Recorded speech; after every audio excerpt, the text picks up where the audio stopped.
Hello friend, আসসালামু আলাইকুম। কেমন আছেন সবাই? আশা করি সকলেই খুব ভালো আছেন। তো এখানে আমি কিছু খাসির মাংস, সেটাকে আমি রান্না করছি।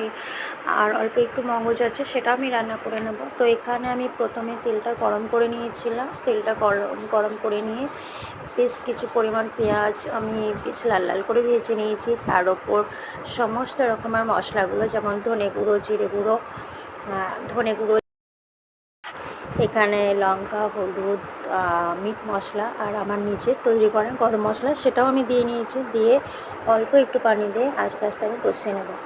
তো অল্প একটু আস্তে আস্তে কষিয়ে নিচ্ছি।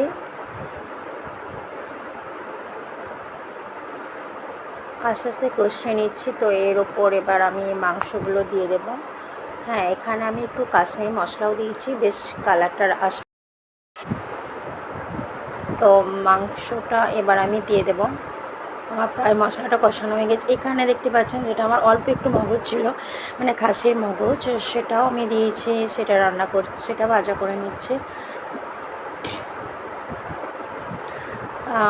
এখানে এবার মাংসগুলো দিয়ে আমি বেশ কিছুক্ষণ কষাবো। খাসির মাংস যত বেশি পরিমাণ কষানো হবে, তত খাসির টেস্টটা সেটা বার হয়ে আসবে। তো আমি অনেকক্ষণ ধরে কষাচ্ছি। কষে নেওয়ার পর আমি পানিটা, কুসুম গরম পানি এর মধ্যে অ্যাড করব।